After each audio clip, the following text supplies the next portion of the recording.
네, 여러분 좋은 아침입니다. 엔비디아가 보여준 초강세 실적, 그리고 6년 된 GPU도 여전히 풀 가동 중이란 방증에도 AI에 대한 수익성 논란은 사그러들지 않고 있습니다. 시장에서는 지금뿐만이 아니라 향후 몇 년 동안 지금 같은 속도로 돈을 벌 수 있는지에 대한 의문을 제시하면서 그동안 급등했던 AI주들의 매도 압력이 확산되고 있는데요. 여기에 연준 정책 불확실성까지 더해졌습니다.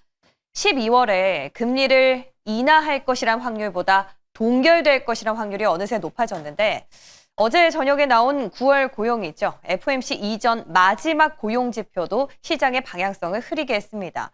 비농업 부문 같은 경우에는 한 11만 9천 명 정도 증가하면서 예상치를 웃돌았지만 실업률이 같이 상승했기 때문인데요. 여기에 물가죠. CPI 일정도 아직 확정되지 않은 만큼 깜깜이 장세를 또다시 겪어야 하는 셈입니다.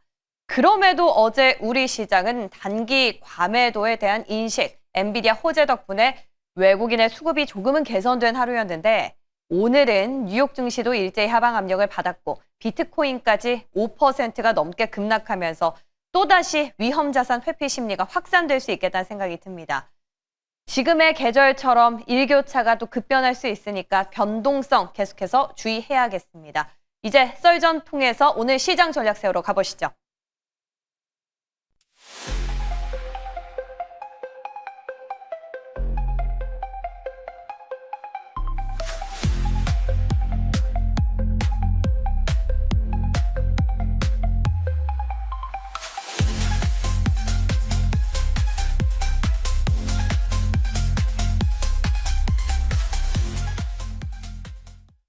네, 금요일 아침입니다. IM증권 이화진 과장과 함께 전략 세워보겠습니다. 어서 오세요. 안녕하세요.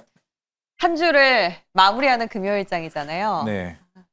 요일만 보면 기분이 좋은데 시장을 보면 기분이 별로인 것 같아요. 뭐 참 말도 많고 탈도 많은 시장인 것 같아요. 뭐 하루에 네. 제일 많이 듣는 소리 요즘에 하루에 우리나라 코스피 시장이 100포인트는 그냥 기본으로 왔다 갔다 많이 하니까 종목도 아니고 지수가 그죠? 네. 그래서 저 개인 투자자분도 굉장히 많이 힘드신 것 같아요. 그래서 계속 많이들 물어보십니다. 네. 어떻게 해야 되냐. 굉장히 좀 어려운 장인 것 같네요. 그렇죠. 엔비디아 지나고 나면 이제 당분간은 좀 숨통이 트일 줄 알았는데 또다시 시작됐습니다. 오늘 새벽 뉴욕 증시에서 어떤 일이 있었는지 분위기 먼저 파악하러 가볼까요? 일단은 지금 AI 수익성 논란이 다시 불거지고 있습니다. 여기에 연준 정책에 대한 불확실성은 계속 가져가고 있었는데 같이 점화가 돼버렸어요. 위험 자산을 회피하는 심리가 불거지면서 비트코인도 급락.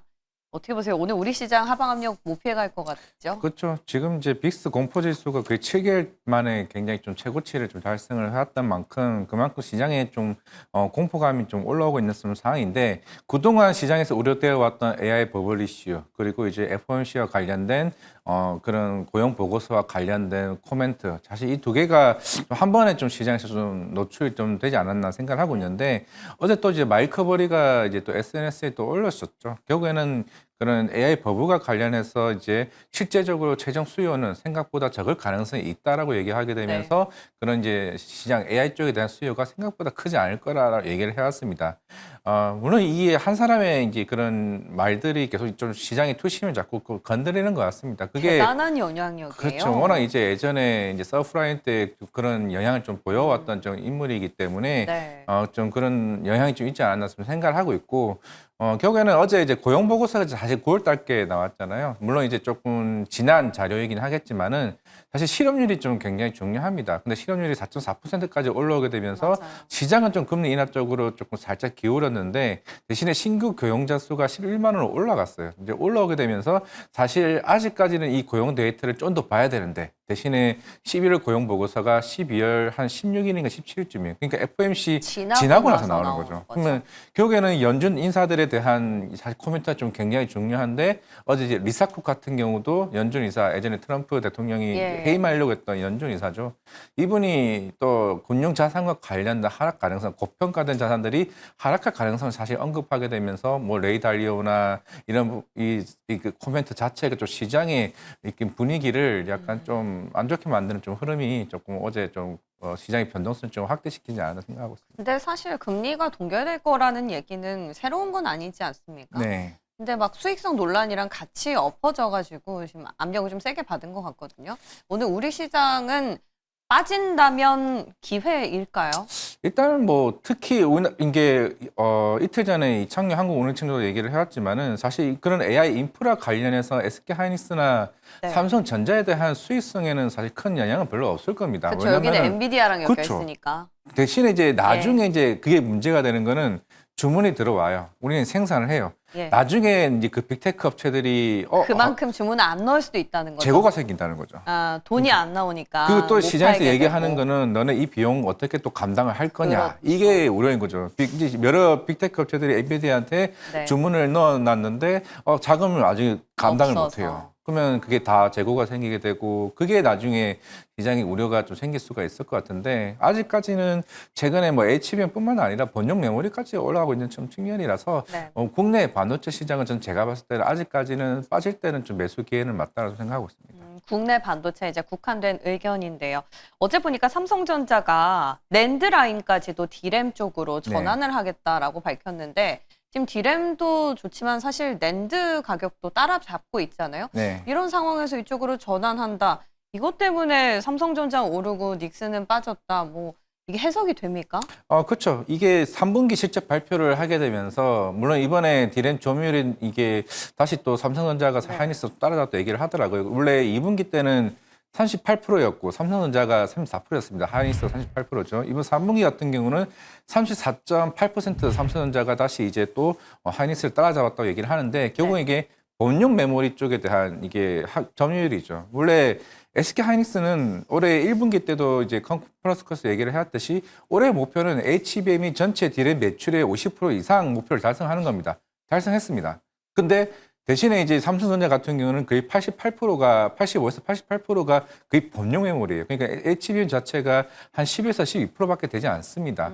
근데 최근에 9월 초부터 디램 가격이 급등하게 된 거는 HBM으로 인해서 디램 수요가 이쪽이 나왔는데 갑자기 이제 본용 메모리 쪽의 수요가 그렇죠. 확 올라오게 되면서 사실 삼성전자는 거기에 따른 수익성이 더 커진 거죠. 이제 어제 젠순환 회장이 컨퍼런스에서 얘기를 해왔던 거는 이미 내년 HBM 물량은 이미 다 예약이 완료가 된 상태이기 때문에 이미 가격이 책정이 돼버린 상태입니다. 하이닉스는 그러니까 수익이 정해진 상황이고 삼성전자는 번영 백지 메모리. 수표를 갖고 있는 그쵸. 셈이네요. 그렇죠. 이제 번영 매물 가격이 올라간 거에 대한 가격 협상력이 생기는 거죠. 그런 측면에서는. 그런 측면에서는 그래서 모건 스탠리가 내년에는 이제 삼성전자의 영업이익의 최대치가 이게 116조를 보고 있습니다. 와. 다른 시장에서는 한 80조, 한 75조를 그쵸. 보고 있는데 이제 모건 스탠리 입장에서는 생각보다 10조까지. 번영 쪽의 수요가 엄청나게 많이 올라가기 때문에 그런 수익을 더 크게 본다는 거죠.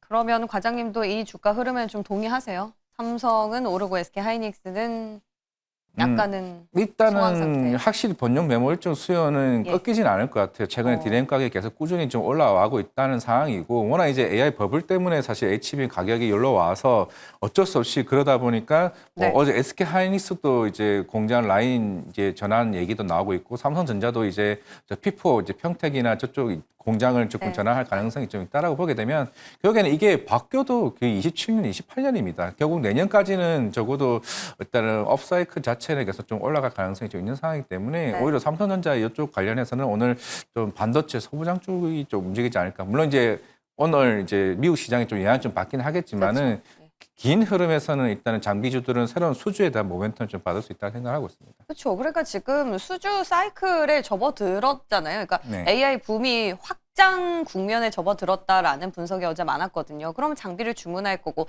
차츰차츰이지만 공장을 증설해가는 단계인데 왜 어제 소부장은 음봉으로 다 전환이 됐을까? 물론 3A 로직스는 상한가를 가서 제외하더라도 뭐 LPDDR이나 뭐 이쪽 저전력 관련해서는 새롭게 시장 수요가 좀 생기는 거고 네. 아마 어제 젠슨항 회장이 얘기했던 그 GPU 수명과 관련된 얘기를 하게 되면서 말씀하신 것처럼 AB백이 6년 동안 수명이 계속 이제 꾸준히 좀 이어지고 있다. 사실 그런 측면에서는 이미 엔비디아는 내년 내후년까지에 대한 주문이 좀 꽉 차 있는 좀 상황에서 또 새로운 신규 주문에 대한 이제 의문이 좀 생길 수 있지 않을까라고 좀 생각을 하고 있지만은 결국 시장은 이제 계속 활성화되는 부분이고 AMD나 아니면 구글과 같은 다양한 빅테크 업체들이 자체 칩을 계속 생산하고 있는 좀 측면이기 때문에 어제는 그런 측면에서 살짝 좀 노이즈가 조금 시장에서 반영되지 않았을까 생각을 하고 있습니다. 그럼 소부장은 지금은 기회로 삼아 봐야 되는 건데 네. 어느 쪽으로 발열 잡는다 하면 뭐 기판, 유리 기판 그렇죠. 이런 쪽일까요?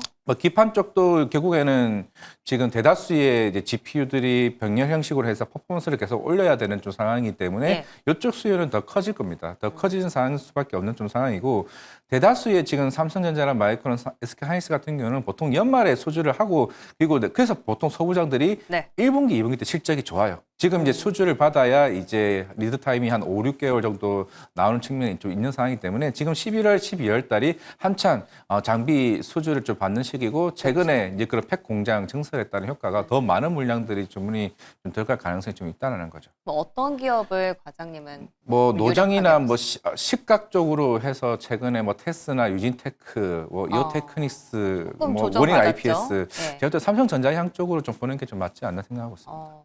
대장도 탑은 삼성전자고 그 아랫단도 삼성전자 밸류 체인이네요. 그리고 이건 좀 논외인데요. AI 회로박이 요즘 핫합니다. 롯데 에너지 머티리얼즈가 17% 급등.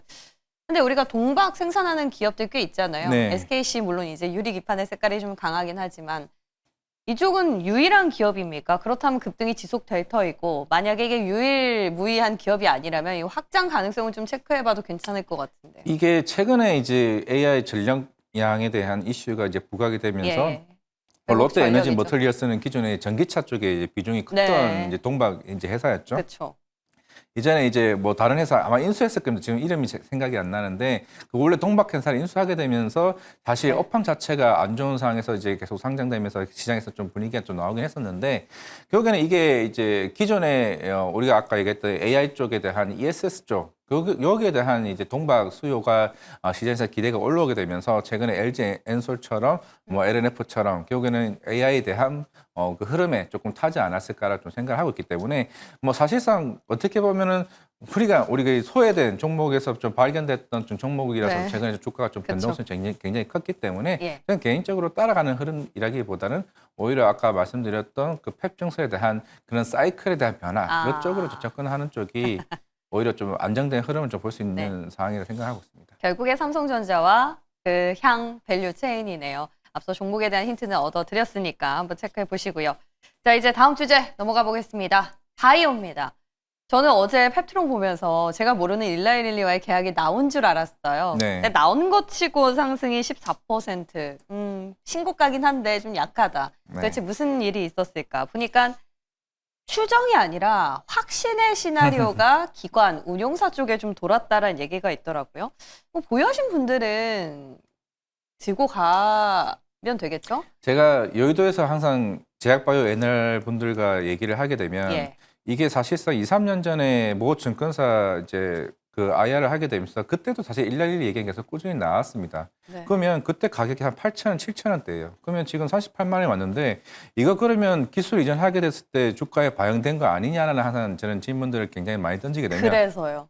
그래서 보유하신 분들은 이제 좀 팔아야 되나라는 그 연구원들이 항상 이런 얘기를 합니다. 근데 생각보다 비면 치료제 시장이 이게 커지고 제일 중요한 거는 이게 적응증이 확장되는 구간이다. 그러니까 우리가 비만 치료제만 알고 있는 이 장기 지속형이 최근에 알츠하이머 쪽으로 확장되게 되면서 이 기술력이 오히려 더 시장을 더 밸류에이션을 더 크게 볼 수 있는 측면이 좀 있었던 상황이기 때문에 어민용 애널도 마찬가지고 대다수의 애널이 펩토론에 대해서는 만약에 기술 이전을 하게 되면은 결국 이거는 기술력이 검증되는 부분이기 때문에 이게 세로로 나올 가능성이 낮다라고 보고 있는데 제 생각은 일단 그렇습니다. 그러면 만약에 12월 6일이 이게 펩토론과 일렐리와 평가 계획이 끝나는 기간입니다. 그러면 이제 전후로 나올 가능성이 있을 것 같은데 올해 6월 달에 펩토론이 하한가를 간 적이 있어요. 6월 3일 날. 그때 일렐리가 그 카마로스라는 스웨덴의 장기 지속계 플랫폼과 기술 이전을 했는데 우리나라 자금으로 한 1조 2천억을 기술 이전을 했단 말이죠. 그게 2주 전에 한번 그 파이프라인 자체가 임상의 1비상이 이게 굉장히 좋게 나왔습니다. 좋게 나왔다라는 거는 그러면 이제 과연 릴리 입장은 이제 페트론도 같이 가게 될 것이냐. 그러면 가게 됐을 때, 그럼 6월달과 비교했을 때 기술 이전 계약이 1조 2천억보다 높을 거냐, 낮을 거냐. 이거는 그러면 릴리가 우리가 전략적으로 보는 파이프라인이 페트론이냐, 카마루스냐, 이런 보는 굉장히 좀 중요한 이슈라 좀 생각하고 있기 때문에 근데 페트론이랑 카무루스를 동일선상에서 비교하는 게 맞습니까? 보통 그런 전략들이 있습니다. 지금의 빅2가 결국 노보노 디스크잖아요. 그러면 원래 애초에 그 페트론 같은 경우도 112와 노보디스크가 양쪽에서 지금 페트론과 얘기가 나왔었어요. 그런데 112 쪽에서는 독점을 그렇죠. 원했었고 결국에는 그래서 지금 최근에 G2G 바이오가 움직였었기 때문에 그러면 이제 페트론 입장에서는 만약에 큰 금액으로 이제 만약에 우리가 이제 퍼스트인 클래스로 이제 된다라고 하게 되면은 오히려 이제 좀 시장에서는 좀 긍정적으로 좀 보일 가능성이 좀 있다라고 생각하고 있습니다. 그러니까 정리를 하자면 1조 2천억 원이 기준이 되는 것 같은데 여기서 더 플러스 돼서 러브콜을 받아도 좋은 거지만 못 받더라 하더라도 노보노 쪽으로 갈 수 있는 확률이 있기 때문에 때론 나오면 기회다라고 정리하면 되겠습니까? 뭐 그럴 수 있죠. 지금 만약에 페트론과 계약이 안 되게 되면 노보노 디스크는 발 빠르게 움직일 가능성이 있습니다. 그럼 여기서 이제 G2G와 바이오와 조금 여러 가지 좀 여기 경쟁이 좀 나올 수는 있을 것 있을 수는 같은데 있네요. 네. 그만큼 스마트 대포 기술 자체가 네. 시장에서는 굉장히 좀 긍정적으로 보이고 있는 것 같습니다. 네. 6월 3일 이후에 빠졌다가 올라왔다라는 거는 아마 함께 가자라는 이런 인식도 좀 시장에서는 좀 팽배해 있는 것 같아요. 신규로 접근하시는 분들은 지금은 그렇게 지혜로운 타이밍은 아닐까요? 그럼? 오히려 그것보다는 차라리 G2G 다른? 바이오가 오히려 훨씬 더 왜냐면은 그래요. 페트론이 만약에 릴리가 페트론과 계약을 하게 되면 노보노 디스크 입장에서는 지금 굉장히 초조할 수밖에 없는 상황이기 때문에 경구형 가져갔죠. 장기 지속형 가져갔죠. 그러면 노보노 입장에서는 이 둘 다 지금 가지고 있지 못하는 상황에서 좀 빠르게 자금 투입을 할 가능성이 있다라고 봤을 때는 오히려 G2G 바이오가 기회가 될 가능성이 있다. G2G가 지금 증자 이슈가 있잖아요. 그죠? 그거 이제 일정이 어떻게 무증. 되죠? 이게 오늘부터 팔립니다. 원래 25일이 신주 상장이 되는데 예. 이틀 전부터 매도가 가능하죠. 그래서 시장에서는 얘기가 나오고는 있지만은 하지만 지금 노보노 디스크와 그 베링게 인겔하임과 관련된 기술 이전 모멘텀이 지금 남아 있는 상황에서 지금 대다수의 11월 달, 12월 달에 빅파마들이 예산 집행들을 지금 빠르게 지금 하고 있는 상황이기 때문에 네. 갑자기 이게 물량이 이게 우리가 팔아야겠다는 심리가 오히려 시장에서는 기회로 잡을 가능성이 있는 상황이기 때문에 물량은 제가 봤을 때는 뺏기면 좀 안 되지 않을까 생각하고 있습니다. 그럼 과장님께서는 지금 비만 안에서는 G2G를 최선호주로 꼽아주신 것 같은데 조금 더 열어놔서요. ABL도 있을 거고 코오롱 티슈진, 일동제약 여기도 최근에 좀 좋은 흐름 보이고 있어요. 뭐 전체적으로 강세가 이어지고 있는 가운데서 최선호 기대주 하나만 뽑자면 어디선? 저는 뭐 ABL 바이오라고 좀 생각하고 ABL 이요? 하고 있고 아. JP모건 헬스케어가 이제 얼마 안 남았습니다. 두 달도 안 남았어요. 그러네요. 신년이 그렇죠. 이미 이번 1월 달이. 컨퍼런스 콜에서도 얘기를 했다시피 예. 그때 빅파마 업체들과 미팅이 이미 이제 정해져 있는 상황이고, 그러니까 네. 심리도 움직이겠죠. 왜냐면은 GSK와 일일리도 올해 1월 달에 미팅을 했었습니다. 그런 JP모건 헬스케어에서. 그러면 제일 중요한 건 이상호 대표가 얘기했던 건 MTA 계약 없이 이번에 다 계약을 해왔다는 점에서는 네.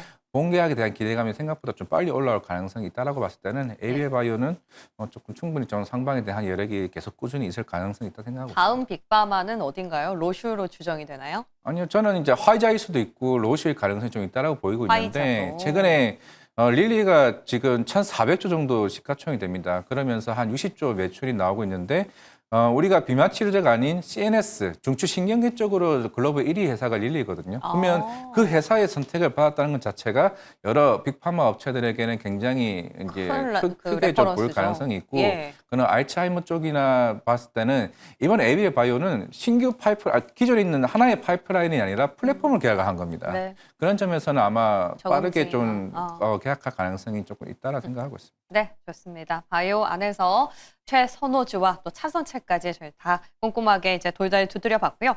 끝으로는 한일령 해제 한 번 더 좀 다뤄보겠습니다.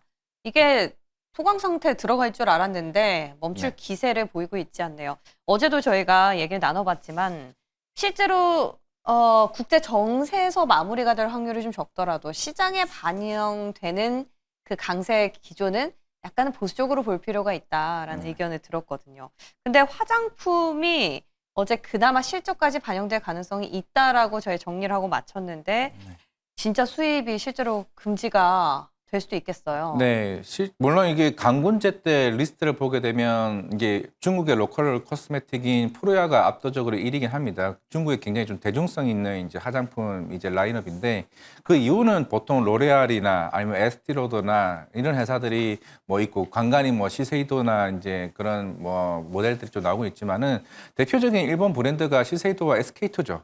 실제로 일본이 이제 중국 쪽의 비중이 거의 한 20% 정도 됩니다. 근데 이게 크네요. 점차적으로 내려오고 있는 추세이긴 해요. 네. 추세이긴 한데 대신 뭐 우리도 나도 마찬가지긴 하겠지만은 결국 프랑스 화장품과 그쵸, 국내 로레알. 화장품이 예. 일단은 혜택을 좀 받을 가능성이 크고 어, 대신에 아모레퍼시픽은 코로나 이후부터는 사실 조금 오프라인 매장들을 많이 축소를 시켰습니다. 그렇죠. 예. 대신 레버리지 효과는 사실 크지는 않을 거예요. 크지는 않을 건데 설화수와 같은 이제 아니면은 이제 그 LG 생활건강도 생활건강. 더후 프리미엄 브랜드가 더 따로 있는 좀 상황에서 예. 여기서에 대한 이제 그 빈자리를 조금 충분히 좀 채워줄 수 있는 상황에서는 우리가 뭐 10년 전처럼 엄청난 레버리지를 일으킬 수는 없겠지만은 적어도 수익성에 대한 부분들은 최근에 아모레퍼시픽이 중국 쪽 흑자 자란 나오게 되면서 네. 이쪽에 중국 쪽에 대한 실적에 대한 개선 가능성은 좀 있다고 생각하고 있습니다. 그럼 유일하게 아모레만 좀 해당이 저는 될까요? 개인적으로 아모레 쪽을 좀 충분히 볼 수 있고 코스맥스 같은 경우도 맞습니다. 중국이랑 인도네시아 쪽의 비중이 큰 상황에서 사실 코스맥스라고 하게 되면 우리나라 브랜드만 받는 게 아니라 중국 로컬 쪽에서도 받거든요. 네. 그러면 당연히 입장에서 제조니까. 중국은 네. 일본이랑 안 해 이래버리면 그러면 이제 당연히 한국 쪽으로도